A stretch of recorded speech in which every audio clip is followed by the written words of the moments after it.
नमः परमहंसास्वादित चरणकमलचिन्मकरन्दाय भक्तजनमानसनिवासाय श्रीरामचन्द्राय तद्दिव्यमव्ययं धाम सारस्वतमुपास्महे यत्प्रसादात् प्रलीयन्ते मोहान्धतमसश्छटाः विश्वं दर्पणदृश्यमाननगरीतुल्यं निजान्तर्गतं पश्यन्नात्मनि मायया बहिरिवोद्भूतं यथा निद्रया यस्साक्षात् कुरुते प्रबोधसमये स्वात्मानमेवाद्वयं तस्मै श्रीगुरुमूर्तये नमः। इदं श्रीदक्षिणामूर्तये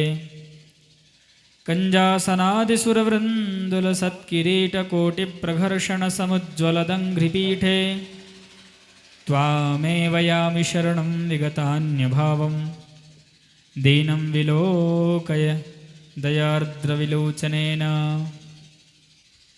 श्रीराम जय राम जय जय राम। श्रीराम जय राम जय जय राम। श्रीराम जय राम जय जय राम। श्रीराम जय राम जय जय राम।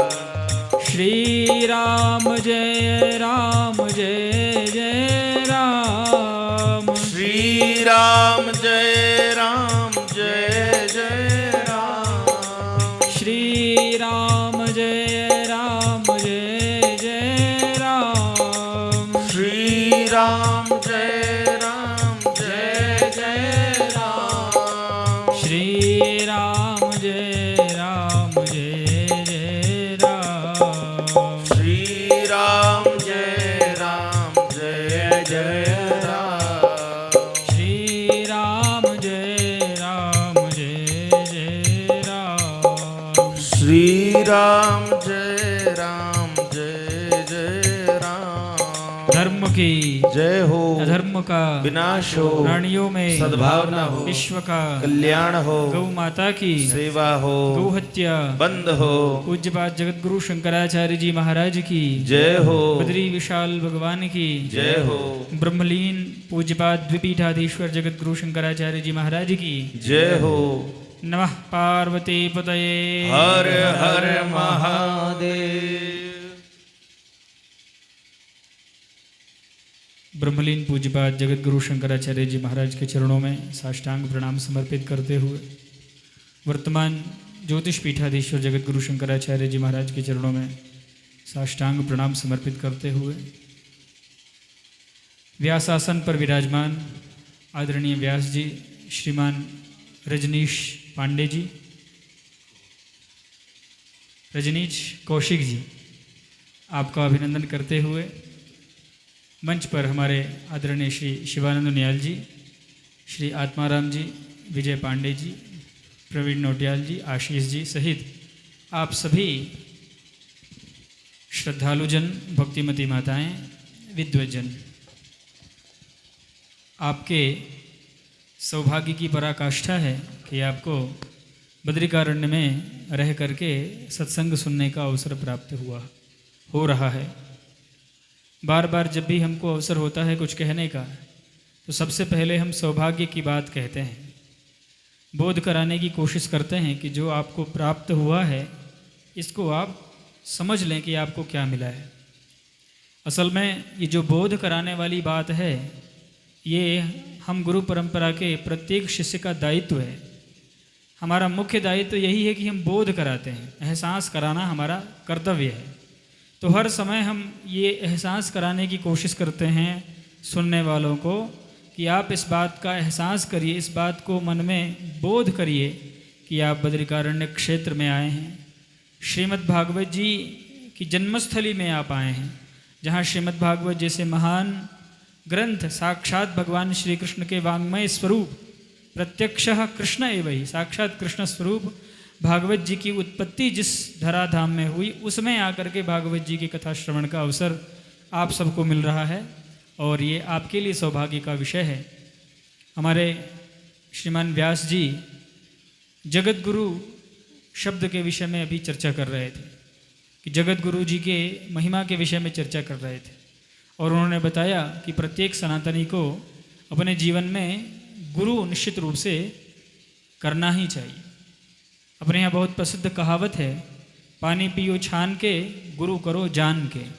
तो गुरु के संदर्भ में यदि विचार हम करेंगे तब तो हमारा जीवन सही है, और गुरु के संदर्भ में यदि हम विचार नहीं करेंगे, केवल बहलाने फुसलाने वाली बात जो करे उसी को गुरु बना के उसका अनुसरण यदि हमने आरंभ कर दिया तो हमारा ये लोक और परलोक दोनों बिगड़ जाएगा।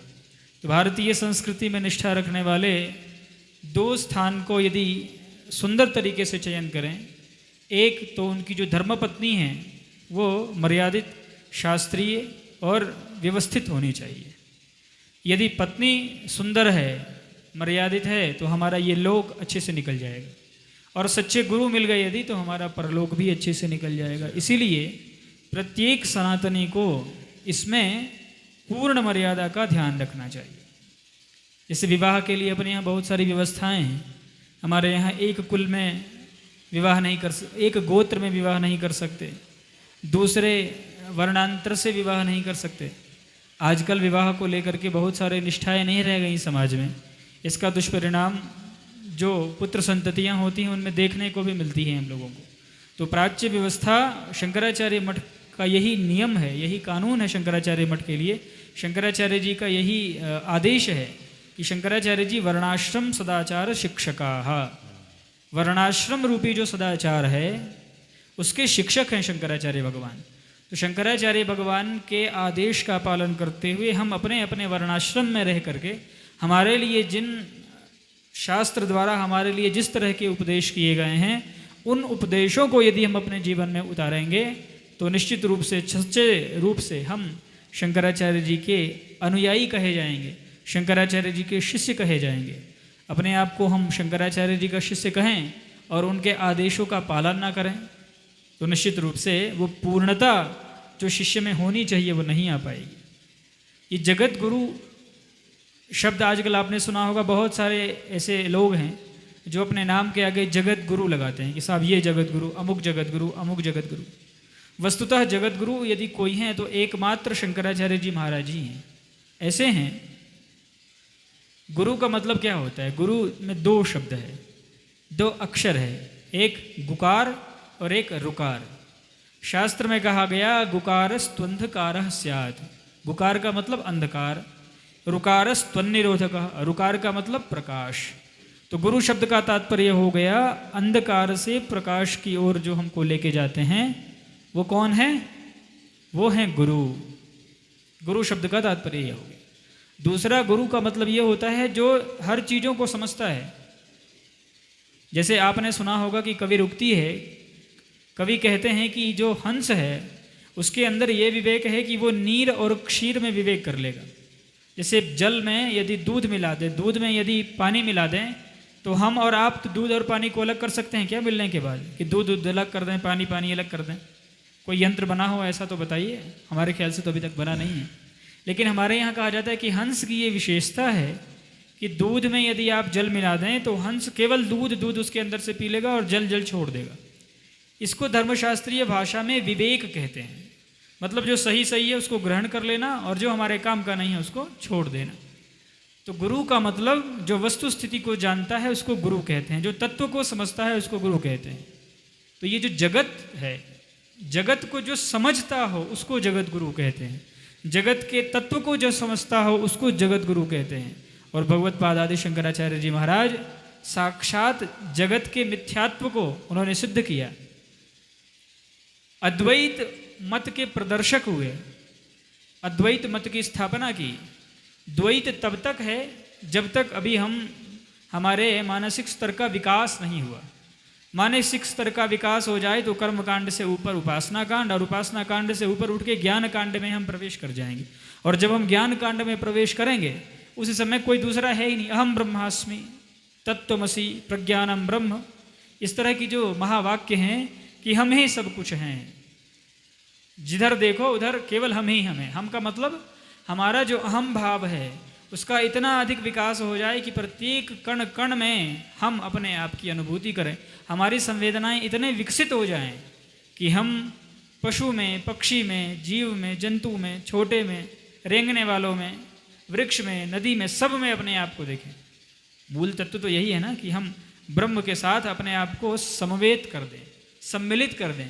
तो भगवत पाद आदि शंकराचार्य जी महाराज इस जगत के मिथ्यात्व को, इस जगत के सत्यत्व आदि को, इस जगत को समझते थे, इसीलिए उनको जगत गुरु कहा गया। तो आपको भी यदि गुरु बनाने की आवश्यकता हो तो निश्चित रूप से जगत गुरु के अलावा कोई और गुरु बनने के योग्य नहीं हो सकता हम सनातनियों के लिए। तो हम सनातनियों को निश्चित रूप से निष्ठा से परंपरागत गुरुओं से जुड़ करके, जगत गुरुओं से जुड़ करके उनके सानिध्य का लाभ लेना चाहिए। ये तो सनातन धर्मियों के ऊपर एक बड़ा वज्रपात जैसा है कि पूज्यपाद ब्रह्मलीन जगत गुरु शंकराचार्य जी महाराज का पांचभौतिक श्री विग्रह अब हमारे सामने नहीं है। तो वो तो उनके उपस्थित होने की बात, उनके सानिध्य की बात निश्चित रूप से अद्भुत थी। जिन जिन ने उनका सानिध्य प्राप्त किया है अपने जीवन में, उनके अनुभव आप सुनेंगे तो आप अकल्पनीय आनंद की आपको अनुभूति होगी। तो भले ही वो स्थूल रूप में उपस्थित ना हो आज, लेकिन व्यापक रूप में सर्वत्र जगत गुरु हैं। साक्षात बद्री विशाल ही जगत गुरु के रूप में अब हम लोगों को दर्शन दे रहे हैं। साक्षात श्रीमद् भागवत जी के रूप में जगत गुरु जी महाराज हम लोगों को दर्शन दे रहे हैं। और उनके ज्ञान, उनके आदेश का पालन करना हम सभी उनके शिष्यों का परम दायित्व है, परम कर्तव्य है। पूज्यपाद ब्रह्मलीन जगत गुरु शंकराचार्य जी महाराज के चरणों में साष्टांग प्रणाम करते हुए, आदरणीय व्यास जी के प्रति अपने हृदय के सद्भाव व्यक्त करते हुए, हमारे लिए तो ये पहला अवसर है कि व्यास जी की कथा को हम सुन पाए। मिलने का भी एक तरह से पहला ही अवसर है औपचारिक रूप से। ऐसे कभी मिलना हो गया होगा तो वो बहुत ध्यान नहीं है हमको, लेकिन औपचारिक मिलन इसी प्रकरण में हुआ जब आप पहले दिन आए और आज मंच पे आपसे, अभी मंच पे आने के पूर्व भी मिलना हुआ। तो हम जितना समझ पाए, हमको आपकी वक्तृत्व शैली, आपका भजन के प्रति जो आप निष्ठा है, जो भाव है, और आपके बोलने की शैली, आप एक कुशल वक्ता हैं। हम भगवान बद्री विशाल से जी से, भगवत पाद आदि शंकराचार्य जी महाराज के चरणों में प्रार्थना करते हैं कि आपका ये जीवन निश्चित रूप से उत्तरोत्तर आगे बढ़े। भगवत तत्व को दूसरे के जीवन में उतारते उतारते आपके जीवन में भगवत तत्व उतरे और आप भी साक्षात भगवत स्वरूप अपने जीवन में ही आत्म साक्षात्कार को प्राप्त हों। ऐसी कामना के साथ हम यहीं पर अपनी वाणी को विराम दे रहे हैं। आपके लिए पुनः शुभकामनाएं। नमः पार्वती पतये, हर हर महादेव। आना ही